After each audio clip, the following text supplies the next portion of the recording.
দড়ি দিয়ে শ্রী চরণে বেঁধে রেখেছি। কিছুক্ষণ পর এই গোবিন্দের প্রসাদ আসবে, তুই সেবা করবি। যেই প্রসাদের জন্য দেবাদিদেব মহেশ্বর ব্রহ্মাদিদেব আকুল প্রাণে চেয়ে থাকে, এই মহাপ্রসাদের জন্য আজকে তোকে এই প্রসাদ আমি সেবা করে তোকে এই কুকুর জন্ম থেকে আমি তোকে মুক্ত করব। দেখ, এই যে আজকে যে বৈষ্ণব সেবা করাচ্ছে, বৈষ্ণব সেবা করা যেমন মুক্তির পথ, আবার বৈষ্ণব সেবা করতে গিয়ে যদি ত্রুটি হয় তাও কি জন্ম হয়, কি হয় তা নিয়ে একটু আলোচনা করছি। মহাপ্রভু কপাট লাগিয়ে গঙ্গায় স্নান করতে গেল। ওদিকে সচিরানী গোবিন্দের ভোগের সমস্ত কিছু আয়োজন করে যে জগন্নাথ মিশ্র এসে বলছে, কি তুমি কি ভোগের এখনো কোনো কিছু রেডি করোনি? কপাটে এসে দেখছে ওই যে কুকুর ছানাটা ঘরে নড়াচড়া করছে। একই আমার গোবিন্দ মনে হয় আজকে খিদার যন্ত্রণায় ওই মন্দিরের মধ্যে ছটফট করছে, তুমি এখনো যাবা ভোগ লাগাওনি? সচী মাতা কপাট খোলার আগে জগন্নাথ মিশ্র সহ গোবিন্দ হয়তো বা ছটফট করছে মনে করি অষ্টাঙ্গে দণ্ডবোধ করে দিল। দণ্ডবোধ করার পর যে কপাটটা খুললো, দেখে একটা কুকুর ছানা নড়াচড়া করছে। এই কি? এই তো আমার গোবিন্দের মন্দির, আমার গোবিন্দের চরণ অশুচি করে দিয়েছে। এটা নিশ্চয়ই নিমায়ের কাজ। সচী মাতা বলছে পুত্রকে বাঁচানোর জন্য, কই না না, সে তো বুঝতে পেরেছে নিমায়ের কোলে ওই কুকুর ছানা খেলাধুলা করতে দেখেছিল। মা তো সন্তানকে বাঁচানোর জন্য, কই না এটা নিমাই করেনি, হয়তো বা কোনো নিমায় বন্ধুরা করেছে। কই না, এই সাহস, এই কার্য নিমাই ছাড়া আর কেহ করে নাই। আমি আজকে আমার শ্বশুর নীলাম্বর চক্রবর্তীর ঘরে যাব। তিনি পুষ্টি গণনা করে বলেছেন ভগবান শ্রীকৃষ্ণ অবতার নিমাই। এই বুঝি অবতারের কার্য, এই বুঝি অবতারের কর্ম, যে কর্ম ভগবান শ্রীকৃষ্ণের চরণে কুকুর ছানা বেঁধে আজকে আমার মন্দির খানা অশুচি করে দিল। আরো কি করলো দেখো, আমার শাস্ত্র বেদের যে দড়ি দিয়ে আমি বেঁধেছি সেই দড়ি কানা কুকুর ছানাকে দিয়ে বেঁধে রেখেছে। এটা সম্ভব? নীলাম্বর চক্রবর্তী বাড়িতে দৌড়ে গিয়ে বলছে, শ্বশুর মশাই আপনি কি বাড়িতে আছেন? মা, জামাই বাবাজি তো কোনোদিন আসে না, আজকে কিভাবে আসলি? আজকে বিচার নিয়ে এসেছি। তুমি যে বনে বলেছিলে, পুষ্টি গণনা করে বলেছিলে নিমাই অবতার, আচ্ছা অবতারের কর্ম বুঝি এই কি করেছে? তুমি জানো না আমার গোবিন্দের চরণে একটা কুকুর ছানা বেঁধে রেখেছে।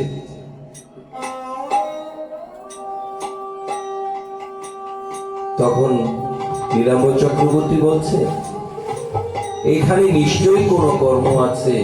অবতার এমনি এমনি কোনো কাজ করে না, নিশ্চয় কোনো কাজে কারণে এই কার্য করেছে। চলো দেখি। গিয়ে দেখি, হ্যাঁ সত্যি গোবিন্দের চরণের মধ্যে রাধা কৃষ্ণের মন্দিরে একটা কুকুর ছানা বেঁধে রেখেছে গোবিন্দের চরণ দিয়ে। দাদু ভাই, তুমি আজকে এই কার্য কেন করেছ? সবাই তো অশুচি বলছে। গোবিন্দের মন্দিরের মধ্যে চরণের মধ্যে যে একটা কুকুর ছানা বেঁধে রেখেছো, আমাকেও তো সবাই বলছে, আমি কুষ্টি গণনা করে বলছি তুমি অবতার। এখন সবাই বলছে অবতারের কার্য কি এটি? ছোট্ট নিমাই, 6 বছর বয়স তার। দাদু, তুমি কি শুনবে এই কুকুর ছানাকে কেন এখানে বেঁধে রেখেছি? বলে যে না, অবশ্যই শুনবো। তুমি কপাটটা বেঁধো। নাতিয়ার সেই ছোট্ট বালক নিমাই ঢুকে বলছে, এই কুকুর ছানা নয়, এই বিশেষণ রাজা, এই রাজা বিশেষণ। দাদু, সত্য যুগে এই বিশেষণ রাজা 11 জন বৈষ্ণব সেবা করাবে বলেছিল। সারা মহল্লা, সারা এলাকা, সারা দেশে ঢেরি পেটিয়ে 10 জন বৈষ্ণব পেয়েছে। একজন বৈষ্ণব আমি তাকে মিলাতে দিই নাই।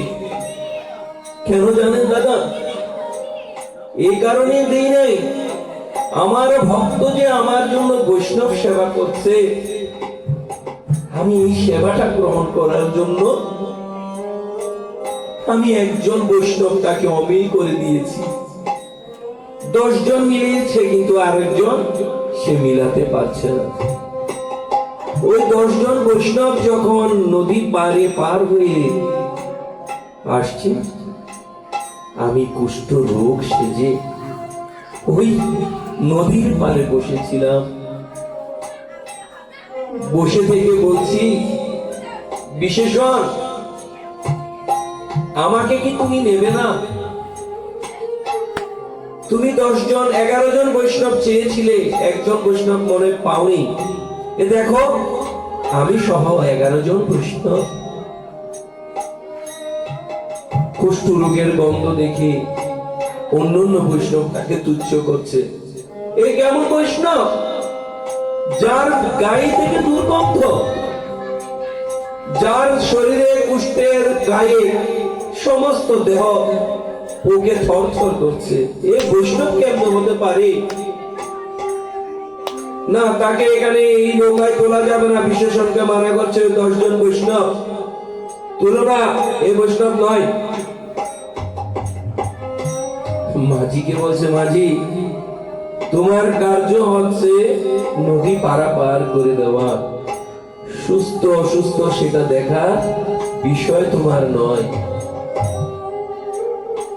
তুমি যদি আমাকে পার না করো, তুমি ভগবান থেকে বঞ্চিত হয়ে যাবে। এই বলার সাথে সাথে মাঝি বলে, না, রোগা হলেও আমি তাকে তুলব।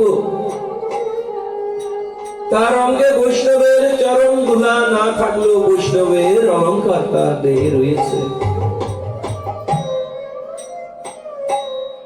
নৌকায় তুলল, এক পাশ করে বসাও।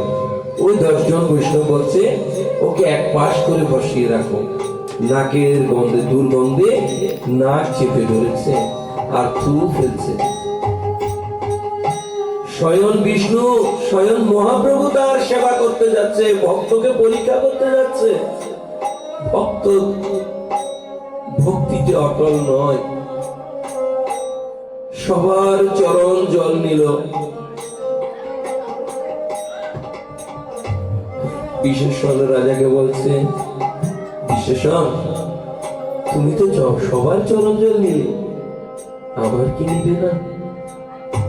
আমি কি আসলে তুচ্ছ? বিশেষণ বলছে, তুমি কি বৈষ্ণব, দুর্গন্ধ বের হচ্ছে তোমার চরণ ধুয়ে, এই পোকামাকড় আমি খাবো? বৈষ্ণব এরকম হতে পারে? গোবিন্দ অভাগ, যেই ভক্তের প্রসাদ আমি আস্বাদন করার জন্য এসেছি, এমন পরম ভক্ত, সে এখনো বৈষ্ণব চিনছে না। প্রভু বলছে, বিশেষণ, তুমি যাদের চরণ জল নিচ্ছ তারা কি আসলেই বৈষ্ণব? তারা যদি বৈষ্ণব হতো তাহলে আমাকে তো তুচ্ছ করতো না। তারা যদি বৈষ্ণব হতো আমাকে তো নৌকায় না তোলার জন্য বলেছিল। বৈষ্ণব যদি হয় তারা তো আমার প্রতি করুণা দেখাতো, দয়া দেখাতো, ভাব করতো না। এই বিশেষণ রাজাকে বলছে, বিশেষণ যেই বৈষ্ণব তফাৎ করবে, যেই বৈষ্ণব ভাগ দেখাবে, সেই কখনো বৈষ্ণব হতে পারে না। সে বিষ্ণু জনারি বৈষ্ণব হতে পারে না। অনেক বুঝালো, ঘর থেকে বের করে নিয়ে একটা বট বৃক্ষের কিনারে বসিয়ে দিয়েছে। তুমি ওখানে থাকো, তোমার যোগ্য ওই বটতলায়। সেবা করার পরে ওই বট বৃক্ষ নিচে অল্প করে একটু প্রসাদ রেখেছে। বিশেষণ চরণ তো ধোয়ালে না, কিন্তু আমি ভক্তের অধীন ভগবানের রূপে তোমাকে বলছি, অন্তত পক্ষে এই প্রসাদটুকু তুমি খেয়ে তোমার জীবনটা ধন্য করো। বিশেষণ বলছে, হ্যাঁ এইটা একেবারে নাচার কথা। এই দারোয়ানকে অর্ডার করে বলছে, শোনো, এর প্রসাদ খানা, কলা পাত্রতে প্রসাদ ছিল, এই প্রসাদ খানা নিয়ে তুমি এখন তুচ্ছ করে ফেলে দাও। ওই 10 জন থেকে প্রসাদ নিল, আমার প্রাণ গোবিন্দ থেকে সে প্রসাদ দিল না। এই প্রসাদ যখন ফেলে দিচ্ছে, গরুর দেব এসে ছাটকি মেরে নিয়ে বক্ষে ধারণ করে বলছে, এ কি করিস বিশেষণ? যার প্রসাদে জগৎ মুক্তি হয়, ব্রহ্ম শিব নয়, এই জগৎ পর্যন্ত মুক্তি হয় যার প্রসাদে। যার বাহন হয়ে আমি এই প্রসাদ আস্বাদন করার ভাগ্য আমার হয়নি, এর একটু খাওয়ার ভাগ্য আমার হয়নি। তোমাকে ভক্তের মান রাখার জন্য, ভক্তকে মুক্তি করার জন্য, তোমাকে এই প্রসাদ দেওয়ার জন্য এসেছিলেন আমার অনাদি গোবিন্দ। তুমি সেই প্রসাদ কুকুর ছানাকে দিচ্ছ খেতে। আমি তোমাকে অভিশপ্ত করেছি বিশেষণ, যে প্রভুর প্রসাদ তুমি কুকুর ছানাকে দিয়েছ, তুমি এই জন্মের পরে তুমি 4 জন্ম কুকুর জন্ম প্রয়োগ করবে। তুমি কুকুরের ন্যায় কাজ করেছ। আমি যদি বিষ্ণু ভক্ত হয়ে থাকি, তুমি কুকুর জন্ম দিবে। বিশেষণ চরণে পড়ে বলছে, প্রভু দেখা দিলে তো এই রূপে কেন? আমরা তো অন্ধ, আমরা তো কিছুই বুঝি না। বুঝার মালিকও তুমি, জ্ঞানীও তুমি, অক্ষর দাতাও তুমি। তাহলে কেন তুমি আমাদেরকে এইভাবে আজকে অভিশপ্ত করলে প্রভু তুমি দর্শনে? আমার কি মুক্তি নয়? আমি তো অভিশপ্ত। বৈষ্ণব সেবা দিয়ে মুক্তির জন্য বৈষ্ণব সেবা দিয়েছে, সেই বৈষ্ণব সেবায় কুকুর জন্ম পেয়েছে।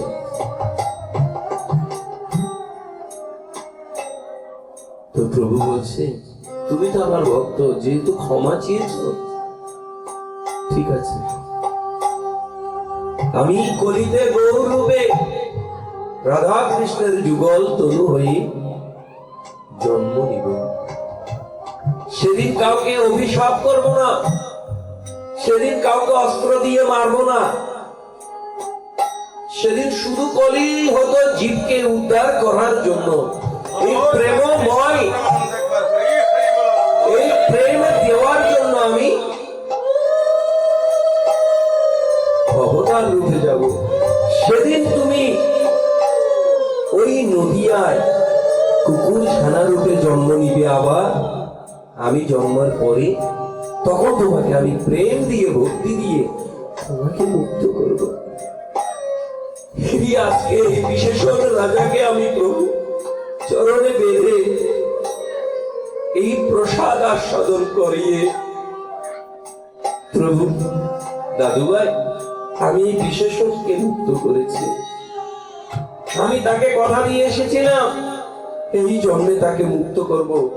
আমার পরম ভক্ত ছিল সে, তাই আজকে এই গোবিন্দের চরণে তাকে দড়ি দিয়ে বেরিয়েছি।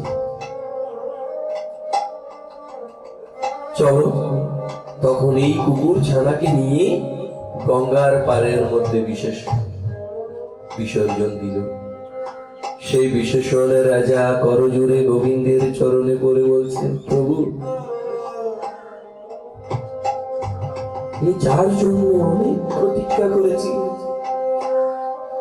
এই কলি জীবকে উদ্ধার করার জন্য যে তুমি এসেছো, প্রথমেই আমাকে আজকে প্রথম কলির জীবকে উদ্ধারের মধ্যে একটা তুচ্ছ প্রাণী আমাকে তুমি উদ্ধার করলে। এই জন্ম কুকুর জন্ম হয়েও সার্থক। যে পাপ করেছি সেই পাপ খণ্ডন হয়ে তোমার হস্তে আমি আজকে নিজেকে ধন্য করতে পেরেছি। তাই প্রভু আমাকে তুমি দিব্য লোকে গমন করার জন্য অনুমতি দাও। এই বলে এই বিশেষণ রাজা চলে গেল দুনিয়া থেকে। তাহলে এই যে দেখেন, আমরা যে বৈষ্ণব সেবা আমরা দেই, বৈষ্ণবের মাহাত্ম আমরা বুঝি না। আপনারা শুনেন, শুধু বুঝেন, অনেক ভাগ্যের ফলে বৈষ্ণব আসিয়া মিলে সেই ভাগ্য কি সকলেরই হয়? মহোৎসবে অধিবেশন শোনেন না, ওখানে সব বৈষ্ণব তত্ত্বের কথা। আপনি নিতাই ধন করিয়া নিমন্ত্রণ, বৈষ্ণব কর সম্ভাষণ। যেবা গাই যেবা বাজাই, আমন্ত্রণ করিও তাই, পৃথক পৃথক জনের জনে। বিশ্বাস দেখেন, বৈষ্ণবের প্রেম, বৈষ্ণব তত্ত্ব অনেক ভাগ্যের ফল হলে বৈষ্ণব পদধূলি গৃহে পড়ে, সেই ভাগ্যে সকলেরই হয় না। তাই এই ভাগ্য পেয়েও আমরা অনেক সময় অপরাধী হয়ে যাই। এই বিশেষণ রাজার মতো অহংকার গুণে, ক্রোধ গুণে। অহংকার ক্রোধ আমাদেরকে এমন ভাবে আকৃষ্ট করেছে, প্রেমের চেয়ে হীন হতে পারি না। গোবিন্দকে জিজ্ঞেস করছে রামানন্দ, প্রভু কিভাবে কৃষ্ণ পাওয়া যাবে? তিন ভাবে কৃষ্ণ পাওয়া যায়। তৃণচিরহীন বিষ্কৃচ্ছে সুতৃষ্ণ, মানবীর কাঙ্গালে করুণা হও। তুমি তৃণের চেয়ে হীন হও, বৃক্ষের ন্যায় উষ্ণ হও। বৃক্ষ ঝড় বৃষ্টি তুফান সবকিছু ধারণ করে, তারপরেও ছায়া দেয়, অক্সিজেন দিয়ে থাকে। তুমিও তাই, তুমিও তার ন্যায়। এইভাবে কৃষ্ণ নাম করতে পারো। করুণা করো। তোমাকে কেউ অপমান করেছে, তাকে অপমান করতে যেও না। তুমি তাকে করজোড়ে বলো, গুরু কৃপা, কৃষ্ণ কৃপা। এই কৃষ্ণ কৃপা, গুরু কৃপা করে তাকে দরকার হলে, প্রয়োজন হলে তার থেকে ক্ষমা চেয়ে নাও। এই তিনটি ভাব থাকিলেও কৃষ্ণ পাওয়া যায়। এই তিনটি ভাব থাকলেও কৃষ্ণের মতি হওয়া যায়। আর না হয় এই মানবে জনম বৃথা জনম হয়ে এই দুনিয়া থেকে অতিবাহিত হইতে হবে। তাই জয় রাধা কৃষ্ণ প্রেমানন্দে আনন্দে একবার হরি হরি।